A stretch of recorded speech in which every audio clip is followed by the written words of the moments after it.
Today I am going to once again revise little bit about capacitor, and I'll go ahead with the syllabus. तो capacitor क्या है, मैंने बताया था capacitor कोई भी एक कंडक्टर अगर हम उसको चार्ज देते हैं तो वो उस चार्ज को स्टोर करता है और वो एक कैपेसिटर की तरह एक्ट करता है। और इस कैपेसिटर की जो चार्ज स्टोर करने की कैपेबिलिटी है वो कैपेसिटेंस, एक तरह से एक जनरल मैंने एक लाइन बोल दी है, एक जनरल। तो कैपेसिटर को रिप्रेजेंट करते हैं हम इस तरह से, अगर उसकी वैल्यू फिक्स है, और एक वेरिएबल कैपेसिटर को इस तरह से रिप्रेजेंट करते हैं अगर हम उसकी वैल्यू वेरी कर सकते हैं। एक एग्जांपल लेता हूँ मैं, आपको शायद उससे और बेहतर समझ में आएगा। मान लेते हैं कोई एक रैंडम मैंने एक कंडक्टर बना लिया जिस पर प्लस क्यू चार्ज है, और ऑब्वियसली जो पोटेंशियल है इसका वो बी प्लस है through out, inside and on the surface. एक दूसरा कंडक्टर सपोज उसके पास लाए, मान लेते हैं ये जो कंडक्टर है वो अनचार्ज है पहले, या सपोज एक नेगेटिव चार्ज भी ले आते हैं, है ना। तो क्या होगा, मान लेते हैं इस पर एक नेगेटिव क्यू चार्ज है, तो क्या होगा कि plus charge will appear on this side in higher surface charge density जो होगी वो इस तरफ हो जाएगी। इसी तरह से higher surface charge density of negative charge दूसरे कंडक्टर पर इस तरह से हो जाएगी। तो ये भी एक तरह से एक कैपेसिटर फॉर्म कर रहे हैं। ये एक कैपेसिटर कॉन्सेप्चुअली, ये भी एक कैपेसिटर, एक कॉम्बिनेशन अगर हम बोल रहे हैं ना, तो ये भी एक कैपेसिटर बन गया, राइट। तो हम बोल सकते हैं कि अब हमें डिफाइन करना है कैपेसिटर की वैल्यू, कैपेसिटेंस जिसको बोलें।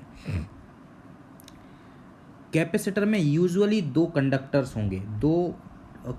होंगे जो कुछ दूरी पर प्लेस किए गए हैं। कैपेसिटर में usually two conductors placed at some distance,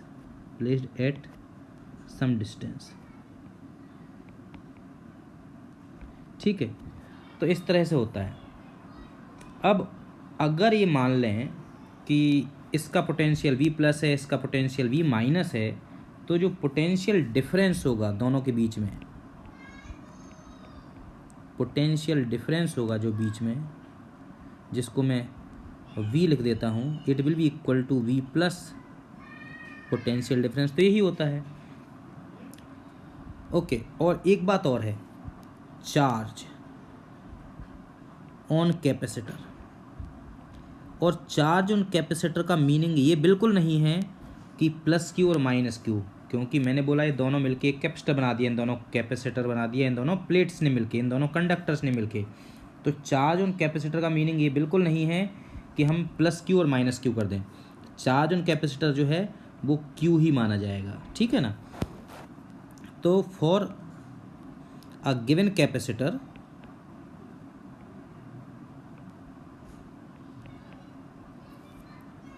जो चार्ज Q है, it is proportional to potential difference. ये V क्या है, पोटेंशियल डिफरेंस। सो ये हालांकि मैं पहले भी समझा चुका हूँ, लेकिन एक रिवाइज हो जाएगा आपका, बिकॉज कैपेसिटेंस टर्म आप पहली बार सुन रहे हैं। पोटेंशियल टर्म जो है आप कई बार क्लास 10th में भी सुन चुके हैं। पोटेंशियल डिफरेंस क्या होता है ये आपने काफ़ी बार यूज किया है ओम्स लॉ में क्लास 10 में, लेकिन कैपेसिटेंस कुछ हद तक नया टर्म है। तो Q equal to C V, ये C क्या है, प्रोपोर्शनैलिटी कांस्टेंट,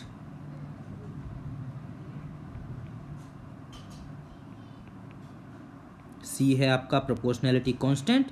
और यही जो प्रोपोर्शनैलिटी कांस्टेंट है, इस प्रोपोर्शनैलिटी कांस्टेंट को ही बोलते हैं हम कैपेसिटेंस ऑफ कैपेसिटर।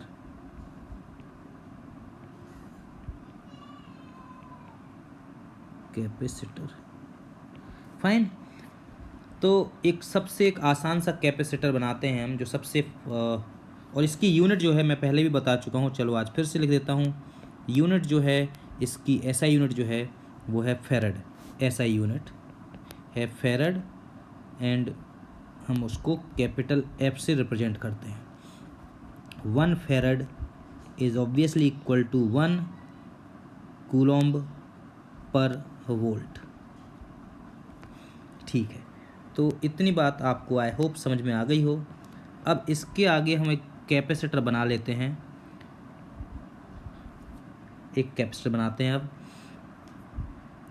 और मान लेते हैं जो सबसे फंडामेंटल कैपेसिटर एक दो पैरेलल प्लेट्स से मिलकर बनाते हैं एक, तो उस कैपेसिटर को बोलते हैं हम पैरेलल प्लेट कैपेसिटर। दो प्लेट्स हैं, दो कंडक्टिंग प्लेट्स हैं, ठीक है ना, जिनको कुछ दूरी पर रख दिया जाएगा। जैसे मान लेते हैं एक आपकी प्लेट ये है, ठीक है, जिस पर चार्ज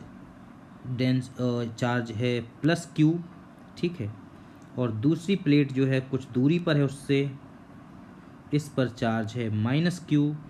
और ऑब्वियसली इनके बीच की जो डिस्टेंस है वो है D, और area of cross section of these plates is A। Area जो है वो क्या है, A है, कैपिटल A। यहाँ मैं लिख दे रहा हूँ एरिया A, इसका भी एरिया A है।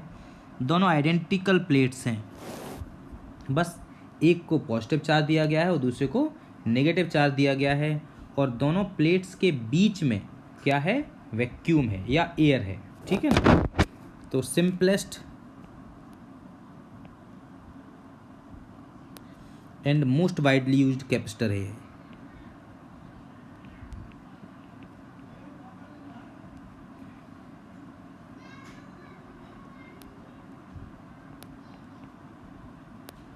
इसमें क्या है, 2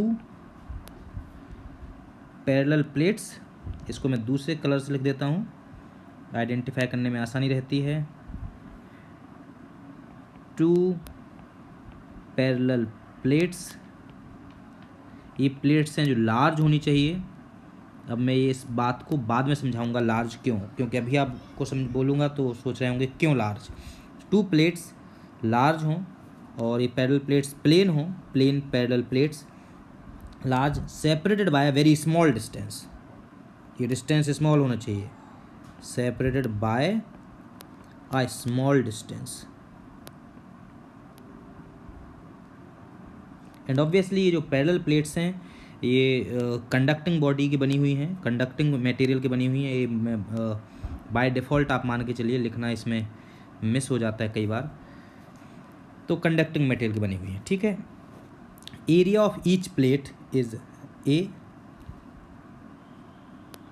area of each plate is A, distance between plates, वैसे भी यहाँ पर डायग्राम से सब समझ में आ रहा है, लेकिन फिर भी लिख रहा हूँ मैं, distance between plates is D, fine.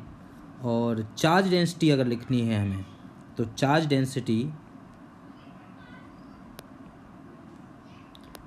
Densities are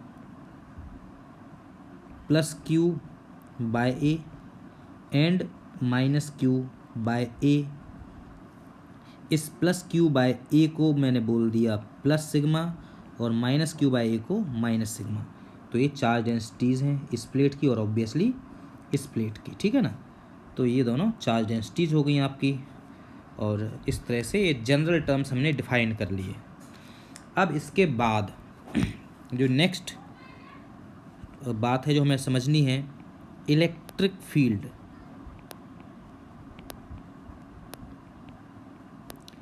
between plates, इसको मैं समझा चुका हूँ पहले, आज फिर से थोड़ा रिवाइज कर दे रहा हूँ।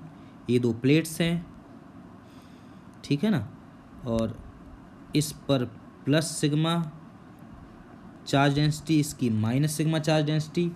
इस प्लस की वजह से electric field lines away, correct. जो माइनस वाली है उस माइनस वाली की वजह से टुवर्ड्स, ये टुवर्ड्स, ठीक है ना, और ये भी टुवर्ड्स। तो आप देखिए कि ये दोनों हैं अपोजिट टू ईच अदर, ये दोनों भी अपोजिट टू ईच अदर, तो ये कैंसिल हो जाएंगी। और इलेक्ट्रिक फील्ड कितनी है सिंगल प्लेट की वजह से, सिग्मा बाय 2 एप्सिलॉन नॉट। ये फॉर्मूला ड्राइव किया हुआ था पूरा। इसी तरह से दूसरी वाली जो इलेक्ट्रिक फील्ड है वो भी सिग्मा बाय 2 एप्सिलॉन नॉट है। दोनों ही फील्ड का सम हो जाएगा तो electric field between the plates जो आएगी, यानी net electric field between the plates E equal to sigma by 2 epsilon naught plus sigma by 2 epsilon naught, it means sigma by epsilon naught. ठीक है ना, ये आपकी इलेक्ट्रिक फील्ड हुई।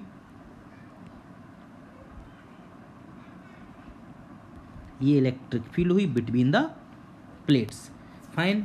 तो इलेक्ट्रिक फील्ड हमने क्यों कैलकुलेट किया, आप सोच रहे होंगे। इलेक्ट्रिक फील्ड हमने इसलिए कैलकुलेट की बिकॉज हमें निकालना है potential difference between the plates. Now potential difference between the plates,